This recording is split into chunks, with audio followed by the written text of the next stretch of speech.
I wasn't supposed to be anywhere near my father's land, not after the fight that tore our family in half. But the moment my phone rang that morning with a trembling nurse whispering, "Your father may not survive the night," I grabbed my keys and drove 8 hours back to a place I swore I'd never return to. What I didn't know was that while I was racing toward him, someone else was already taking his land. I woke up before sunrise, something I hadn't done in years. Not because of habit, but because something in the air felt wrong. Heavy. Like the world was bracing for impact. My apartment in downtown Chicago had never felt so quiet. No horns, no neighbor noise, just this eerie silence that clung to the walls. Then the phone buzzed. Unknown number. 3 missed calls. It buzzed again. I picked up, expecting a client. "Is this Samuel Carter, son of Robert Carter?" My spine straightened. "Yes. Who is this?" "This is St. Luke's General Hospital. Your father suffered a major cardiac event. He's in critical condition." For a second, my breath didn't move. My father and I hadn't spoken in years, not since the argument that ended with him saying, "If you walk off this land, don't come back." But hearing a stranger say he might die, that hit like a shovel to the chest. "Text me the address," I said. "I'm coming." I threw on jeans, pulled my old boots from the closet, grabbed my go-bag, and walked out before my brain had even caught up. The moment the Tesla slid onto the highway, I knew this wasn't just a hospital run. Something else was waiting for me. Something heavy. If you're watching this, and you've ever felt your life shift in an instant, hit that subscribe button. It helps more people find these stories. The city faded behind me, glass towers shrinking into open sky. As miles rolled under the tires, memories I'd buried deep clawed their way back up. My father wasn't an easy man.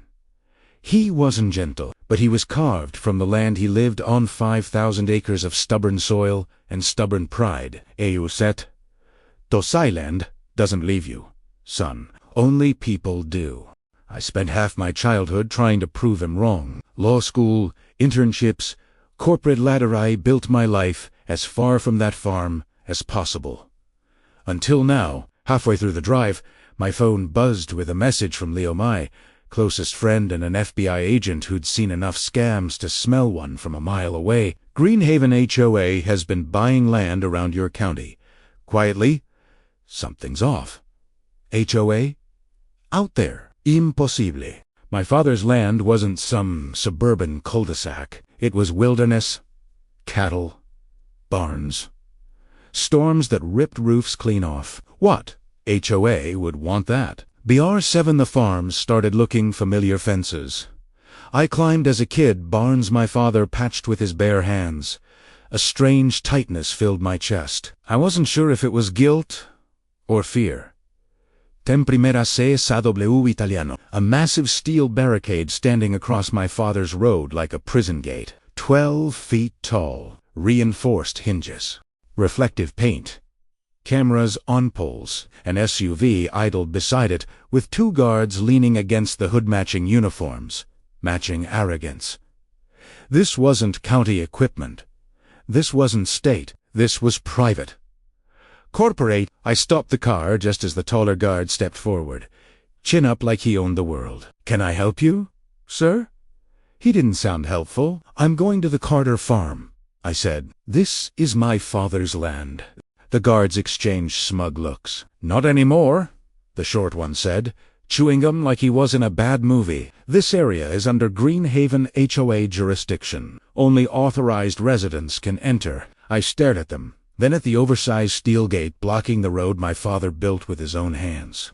"Show me the deed transfer," I said calmly, "or any legal paperwork that lets you put a gate here." Te Fruz, no one had expected me to talk like a lawyer. "We, don't carry that stuff," the taller one muttered. "Really?" I asked. "Then what exactly are you enforcing?" His jaw tightened. "We know who you are," he said, "and we know what you trying to do. Turn around. You're banned. Ban it from my own home, from my father's land." My fingers tightened on the steering wheel as the setting sun glinted off the steel. And right then, I realized something. This wasn't a misunderstanding. It was a takeover, and if someone's willing to build a gate on stolen land, Yuknotaive already planned what comes next. I parked across from the courthouse and let the engine cool while I steadied myself. Small-town government operates on a different clock paper in person, not Picasso. I had to shift out of city mode and think like someone who works where records live in filing cabinets, not cloud backups. The recorder's office smelled of old paper and coffee gone stale. Behind the glass was Linda Barnes, who had been the county's memory for as long as anyone could remember. She squinted at me over magnifying lenses, then cracked a grin that softened the whole room. "Sam Carter, haven't seen you in a while?" I gave her the lie about a sudden family emergency and handed over the section. Township, parcel numbers, like a prosecutor reciting counts. She typed slowly, the way someone who hates surprises does, and then the screen filled with history, deeds, old plats, a stack of routine filings that read like generations. But then she stopped. The cursor blinked, and a new file popped up, one that did not belong. A scanned administrative notice, stamped with an effective annexation date, only days old. Someone had slipped a heavy hand into the records and tried to make it stick. I leaned closer, and my stomach dropped. The signature at the bottom belonged to the county surveyor Daniel Collins, who had been dead for years. The script was wrong. It was too neat, the loops too mechanical, like a traced ghost of handwriting. I felt the bile rise in my throat, and then a cold clarity took over. "Print everything," I told Linda. "Stamped, certified, every page." She didn't question me. She didn't have to. When the printer started coughing out pages, I watched each sheet like evidence dropping from a judge's hand. The annexation, parcel numbers, timestamps. Someone had forced a filing through after hours. Someone with access, someone willing to fake a dead man's name to steal property. I paused, then said, "Who keyed this in?" Linda's face tightened as she pulled up the clerk logs. A name appeared: J. Mallory. The county clerk. The man who closed the office at 4 but apparently left a back door unlocked for friends. That explained more than I wanted it to. Linda leaned in and whispered, "They've been buying land all over." Folks complained, but nothing this brazen. My hands didn't shake when I took the certified copies. They were too full of purpose. Inside the vehicle, I spread the pages across the passenger seat and began assembling the case the only way I knew how. Facts, timestamps, witnesses. I loaded the dashcam footage from the previous night, my encounter with the guards, their smirks, the gate that had gone up overnight. I recorded a calm, measured voice memo into my phone. A statement to preserve necessity and intent, should anything go wrong. "I am returning to Carter Farm to secure personal effects and medical records. A private party has erected an unlawful barrier and is preventing lawful access to a next of kin." Not dramatic. Legal. Useful. If this video reaches you and this kind of abuse angers, subscribe now. Hit the bell. Stories like this get buried unless people are watching. Planning meant patience. I could feel the temptation to charge the gate on impulse, but impulse is what gets clients indicted. I needed leverage. The forged filing, recorded obstruction, time-stamped camera footage, and a clean voice memo that said exactly why I had to be there. Those things together were the scalpel that would cut the infection out. By dusk, I was back on the gravel road. The gate loomed like a new scar across the landscape. The same 2 guards lounged by the SUV, the taller one looking pleased with his paper uniform's illusion of authority. He did not expect me to be prepared. He didn't expect the proof in my passenger seat. He hadn't counted on the county recorder's stamp, certified and warm in my hands. Most of all, he didn't expect I would not act like a frantic son, but like a man building a case. I walked up to the gate with my hands visible, a printed stack held flat, like a peace offering or a warrant. "This annexation is forged," I said, measured. "I have a certified county copy with the clerk's stamp. You are obstructing lawful access to private property." The taller guard's smirk flickered. He reached for a radio and hesitated. There it was, the sliver of advantage I'd been angling for. Hesitation. The camera mounted on the pole angled toward me and caught the exchange. My phone recorded the guard's response in full. Then his hesitation hardened into a decision. "You can't go through," he said. "You're not on the list." I placed the certified stack against the steel, as if making a motion in court. "I will not leave until a deputy verifies this in person," I said. "If you prevent me, you commit obstruction. If you damage my vehicle, you commit assault." Taylor, the shorter guard's amusement was a weapon of its own, but laughter can also be recorded. I stepped back to my car, set the dash cam to record, and spoke directly into the lens, calm as any witness on the stand. "I do not seek violence, I seek access. If they attempt to force me or detain me, everything will be recorded." Then I walked back to the gate and slid the printed annexation under the latch where everyone could see it. The metal was cold under my fingers. My phone buzzed one message from Leo. "They're moving faster than expected. Be careful." Beneath the typed words, something darker hovered. They knew I was coming. I looked up at the gate that had appeared on my land like a lie in the night. Behind it, lights glowed faintly from the farmhouse windows. Someone had been in the house while my father lay in a hospital bed. Someone had walked through private rooms, searching for papers, for keys, for anything that could erase what we had. Primera sualod. Primera HOA es ready. But I also knew readiness doesn't guarantee safety. What I didn't know, and what I would learn in the minutes that followed, was how deep the conspiracy went, who had been paid off, and how far they would go to silence anyone who tried to pull their mask off. Stay with me, don't miss what I found next. If you haven't already, subscribe now. The next minutes changed everything. The guards stood shoulder to shoulder again when I approached the gate a second time. The sun had dropped low enough that their shadows stretched across the gravel like warning signs. My certified documents fluttered slightly in the breeze from where I'd wedged them into the gate latch, a quiet reminder that the law was on my side even if these men didn't care. The taller guard lifted his chin. "You've done playing lawyer?" He tried to sound amused, but his eyes kept flicking toward the papers on the gate. Good.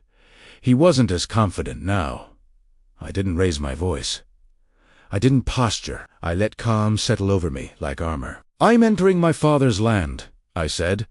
"You are illegally preventing that, and I want you to think very carefully before you touch me, my vehicle, or my documents." The gum-chewing guard stepped closer, tapping the metal with his baton. "Buddy, this gate isn't moving." "Buddy." That word again. I didn't answer him. Instead, I opened the driver's door, angled the dash cam directly at the guards, and spoke clearly for the recording. "Notice of lawful entry, attempting to retrieve emergency documents from the Carter residence. Obstruction being recorded. Any physical interference will be considered assault." That made the tall guard bark out a laugh. "You gonna sue us? Go ahead. Meanwhile, you're still not getting in." He slapped the hood of my Tesla. The sound echoed like a gunshot. His face changed the second he realized what he'd done. Not much but enough for me to see it. The camera saw it too. "Perfect," I whispered. "Thank you," and got back into the car. I wasn't driving reckless. I wasn't charging. I wasn't escalating. I was removing an illegal barrier. When my foot pressed the accelerator, the Tesla eased forward like a calm tide pushing against a rotten pier. The metal screeched, bent, hesitated then. The entire gate ripped open with a violent groan, snapping off its hinges like cheap tin. Both guards dove back. The gum-chewer dropped his radio. The tall one cursed and stumbled, tripping over his own boots. The road was open. The air was suddenly different, lighter, colder. The kind of cold that tells you you've crossed a line and there's no going back. I drove forward at a steady crawl, silent except for the crunching gravel beneath the tires. Once I passed the broken threshold, I pulled over and killed the engine. The camera was still rolling. Illegal barrier removed. No injuries. Proceeding to secure personal property, I eased the vehicle forward again. My father's land spread out in front of me, fences, old barns, the horizon stretching wide the way it had when I was a kid. But something felt off the whole way up the road. Too many tire tracks. Fresh ruts, dust patterns that didn't match the usual farm trucks. The house appeared at the top of the hill, its silhouette familiar. But the porch light was on. My dad never left the porch light on. Not once in his life. I parked and stepped out. The earth smelled wrong diesel and disturbed dirt, like something heavy had been dragged or lifted. When I reached the porch steps, I froze. The welcome mat was crooked. My dad, a Marine who treated Oralek religion Evelef, that mat crooked. A small, sharp voice inside me whispered, "Someone has been inside." I pushed the door. It swung open without resistance. Unlocked, the air tasted stale. Dust motes drifted in the slanted beam of the setting sun as I stepped into the living room. Something was off with the furniture, subtle, but real. The recliner was angled wrong. The remote lay on the floor, muddy boot prints tracked across the wood floor. 2 sits. Fit. This wasn't random. It wasn't a break-in. It was a search. I moved slowly toward the kitchen. The drawer with silverware had been yanked open so hard it bent. Cabinets stood ajar. The ceramic Jardad's emergency stash lay shattered on the floor. A boot print covered part of the broken pieces. My pulse hammered, but my mind stayed cold. I'd spent too many years studying fraud not to recognize targeted retrieval. They weren't looking for money. They were looking for documents. I headed down the hallway toward my father's bedroom. The silence felt like something breathing behind me. When I opened the bedroom door, my suspicions became certainty. The closet had been emptied. Photo albums scattered. The carpet pulled up at one corner. I knelt and lifted it. The floorboard hiding spot, Dad's private safe place, was empty. Someone had beaten me to it, and they took everything. A floorboard creaked behind me. I stood, ready for anything, but it wasn't a guard. It wasn't a trespasser. It was Jack. Same faded denim jacket, same weary eyes, same sense that he carried more truth than he was comfortable holding. "Sam," he said quietly, "I figured you'd end up here." I stared at him. "Tell me what happened." He glanced around the ruined bedroom, jaw tightening like he'd been holding this in too long. "You might want to sit down," he said, "because what I saw a couple nights ago, it ain't something you walk away from easy." His voice dropped into something darker. "And it sure as hell was a no HOA inspection. If you're still here, don't forget to subscribe, because what Jack was about to tell me changed everything." Jack stepped farther into the room, boots crunching softly over broken drawer pieces. He wasn't a man who got rattled easily. Years on the farm had carved him into something sturdy, quiet, loyal, dependable. But the way he looked at the empty floorboard, that was fear. Real fear. He exhaled through his nose. "Couple nights ago," he began, voice low and gravelly, "I was out by the barn, checking on the generator. Heard engines on the road, not trucks from around here. Too new, too quiet." My stomach tightened. Jack continued, "Then I saw it. White box truck. No markings, no plates I could see from the distance. Followed by that same damn HOA Explorer that sits at the gate. Of course it was—" He rubbed a hand over his beard, eyes darkening as the memory sharpened. "They stopped right here. Didn't even knock. Went straight to the door. 2 men in uniforms, another in plain clothes. All of them acted like they owned the place." I nodded stiffly. "That tracked. And your daddy—" Jack's voice cracked in a rare slip. "He was on the porch when they showed up. He told him to get the hell off his land." "Of course he did." My fatter didn't back down from a storm, let alone a group of rent-a-cops with an inflated sense of authority. "What happened next?" I asked. Jack swallowed. "They had something in their hands. Papers, folders. They were showing him things, cornering him with legal talk. They kept pointing at the barn, the fields, the house, like they were claiming everything." He paused. "Your daddy looked small, not scared, just tired, like he was fighting something he didn't have the strength for." My chest tightened in a way I didn't like. Then, Jack continued, they forced their way inside. Didn't wait for permission. He tried to push one of them back, and the tall one shoved him so hard he hit the railing. My fists curled so tight, my knuckles ached. I shouted at them from the yard, Jack said. Told them they were trespassing. Told them I'd call the sheriff. But they just laughed. One of them pointed at me and said, "Keep talking, old man. You'll be next on the compliance list." Compliance list? They were using bureaucratic language to threaten people now. And then what? I asked. Though I already suspected, Jack sighed heavily. They came back out 20 minutes later, carrying your daddy's safe like it was nothing. Threw it into the box truck, and before they left, they took pictures. Pictures of what? Everything. The house, the doors, the barn. Me. Like they was logging evidence for some godful report. It clicked. This wasn't theft. This wasn't vandalism. This was documentation collecting proof to justify a takeover in paperwork later. A fake trail. A false narrative. A manufactured case. They weren't hiding what they did. They were building a story. The kind that, once filed with the right county clerk, could erase a family legacy in a single afternoon. I felt something cold settle behind my ribs. Not rage, not grief. Purpose. "Jack," I said, "did they say anything else?" He hesitated. "One of them said your daddy wouldn't cause trouble anymore, and that once you were handled, they could move forward." My blood ran cold. And led. That meant my arrest was ente hustly kili. It was planned. Before I could respond, the rumble of tires echoed from the driveway. "Hey, we tiras, fast!" Jack and I exchanged a look. We stepped onto the porch just as a county sheriff cruiser screeched to a stop in front of the house. Another pulled in behind it.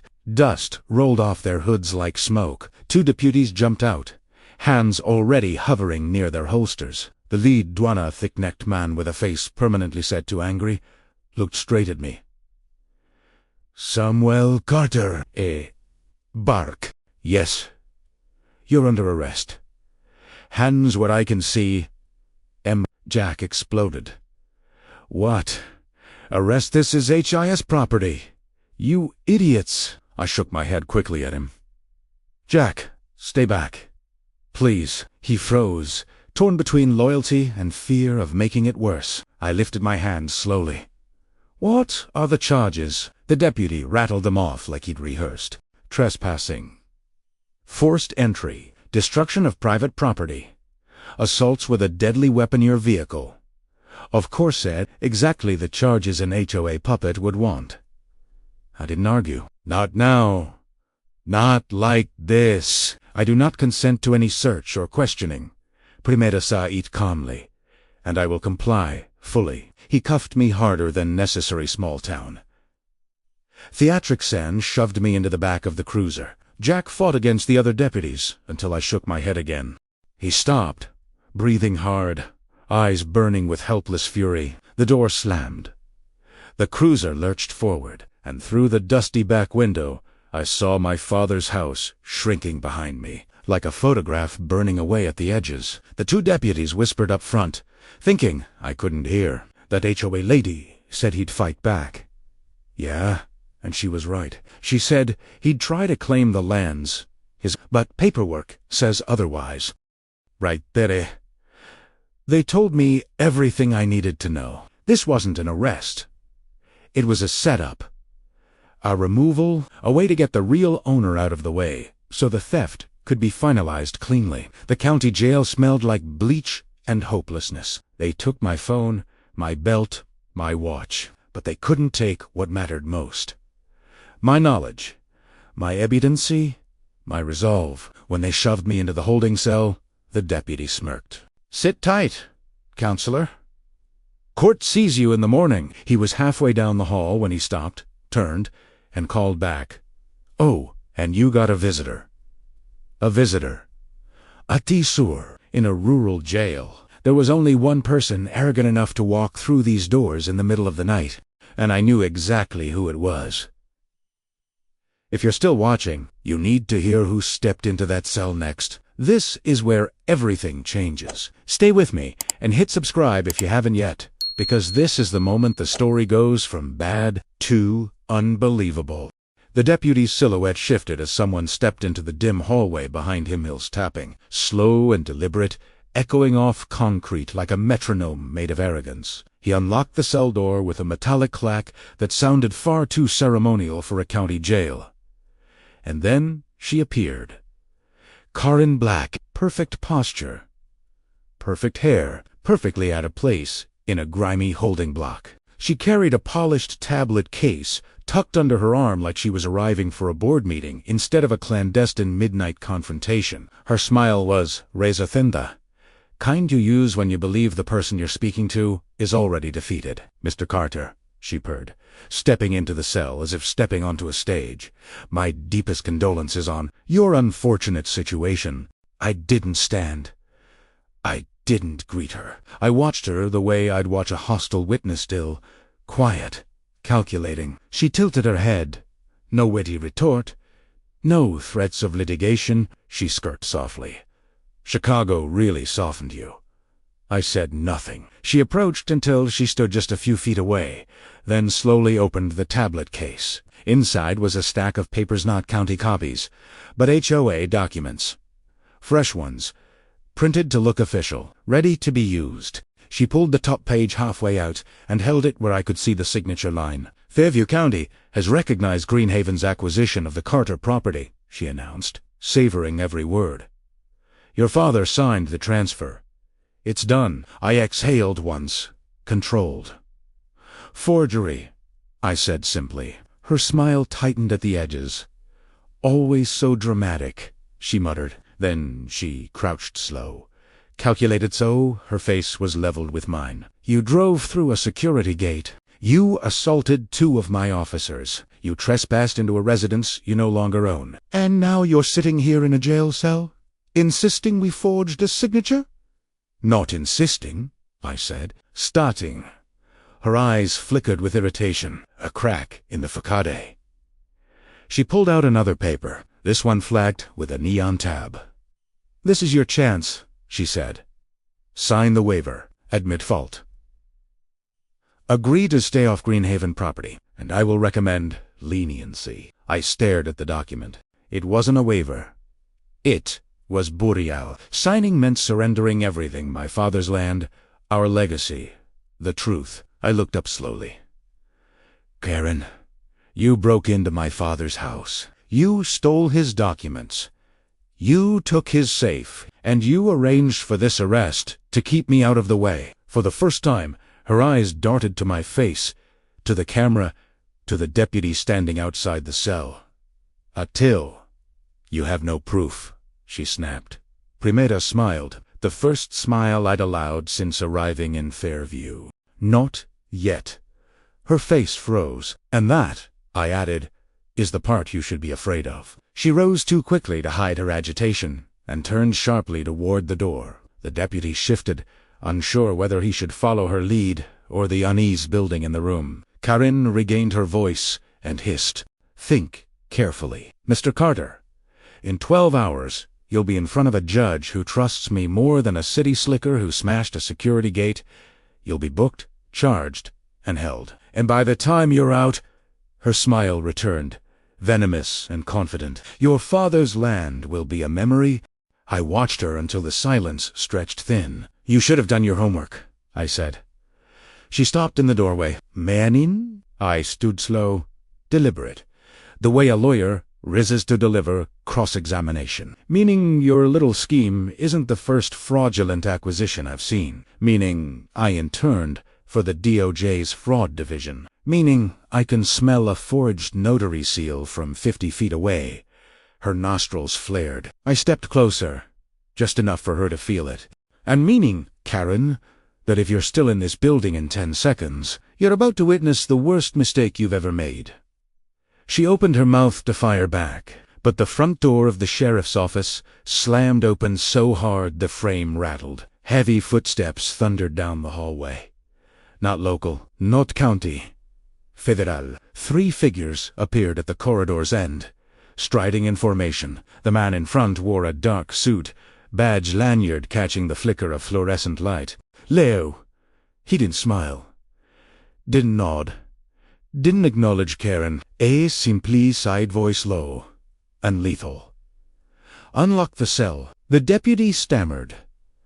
B. Booch, sheriff. Unlock? Leo repeated. The cell, keys jingled, bars slid open. I stepped out. Karen stared at Leo, like she couldn't compute what she was seeing. Who the hell are you? He finally turned his attention to her.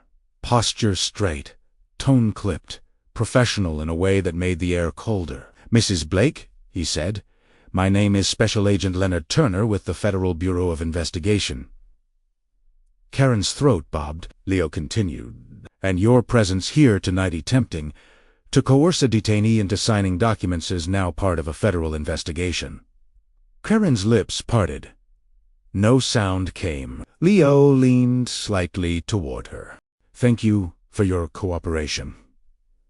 Her face drained of color. Without looking at her again, he placed a hand on my shoulder. Let's go, Sam. We walked toward the exit, passing the stunned deputy and the woman who thought she ran Fairview County. As the door closed behind us, Leo murmured under his breath, You were right. I glanced at him.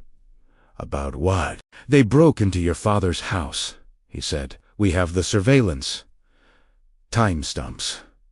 My jaw clenched, and we're just getting started. If you're still watching, hit that subscribe-y, 'cause what came next wasn't just justice. It was a full-scale takedown. And trust me, you'll want to see what we found inside Green Haven's headquarters.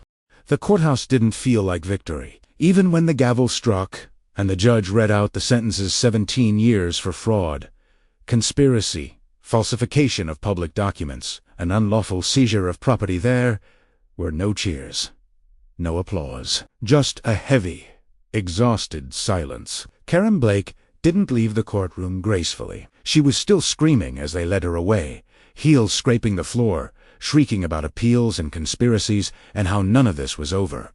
But her voice had no weight anymore. She sounded like a storm finally running out of rain. My father stood beside me, shoulders hunched beneath his patch-worn blazer. The months had taken a toll. His heart attack and the stress before it had carved deep grooves into his face. But when we stepped outside into the late afternoon sun, something in him seemed lighter, like he could finally breathe again. The road home looked the same as ever.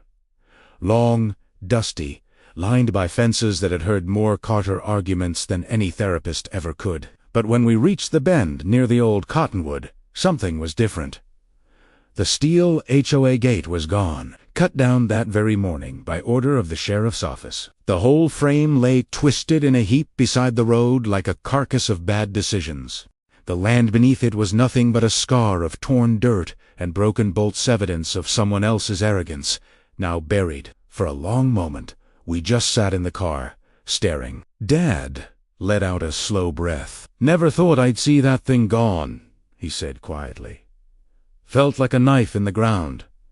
It was, I answered. But it's over now. When we pulled into the driveway, Jack was waiting by the barn, hat low over his face, boots muddy. He gave my father a rough, affectionate slap on the shoulder. Welcome home, boss, he said. Then he turned to me, eyes softer than I'd ever seen them. Welcome home, both of you. Before I could reply, something burst from behind the feed shed, a desperate, wobbling, familiar bark. Bruno. Dad's old dog, limping, ribs visible, fur patchy, tail wagging so hard it looked like it might fall off. My father dropped to his knees faster than I thought his heart would allow and wrapped his arms around the dog's neck. The old shepherd whimpered, nose buried in Dad's jacket, as if apologizing for ever being lost. Dad whispered into his fur, Thought I lost you, boy. Thought I lost everything. For a moment, I turned away, letting them have that reunion without an audience. Some things deserve privacy, even in a story like this. That evening, as the sky dimmed purple over the fields, I walked the perimeter of the land. Every fence post, every patch of soil felt like memory. I used to think it was just acreage, a burden my father wanted to hand me whether I wanted it or not. But now, seeing the open space free of intruders, free of lies, I finally understood. Land holds history. Land remembers who protects it, and the land punishes those who try to steal it. Later that night, Dad sat at the old kitchen table, staring at the wood, grain like it held answers. I sat across from him, and for a while, neither of us spoke. Decades of silence hung between us.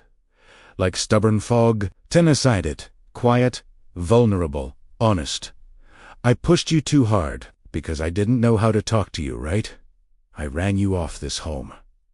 That was on me, son. I reached into my pocket and slid a small velvet pouch across the table. Mom's ring. His hand stopped. Midair. When he opened the pouch and saw the ring he'd hidden for 30 years, he covered his face with one trembling hand. You didn't lose everything, I said softly. We still have this. We still have us. He closed his eyes as the tears came slow. The kind men like him never let anyone see. And just like that, something old finally broke, so something new could grow. A month later, construction began on a new house on the West Ridge. Mine. Not on top of Dad's old rooms and memories, but close enough that we could share mornings without repeating the past. Every morning, he visited the build site, coffee in hand, pretending not to give unsolicited advice. You're a lawyer, he'd say, kicking a stud, but even a lawyer oughta. No lumber warps if you stack it like that. I rolled my eyes, but I listened, because that was his way of saying, I love you. And one morning, standing near the place where the steel gate once tried to divide us, I dug my fingers into the soil and planted a line of sunflower seeds.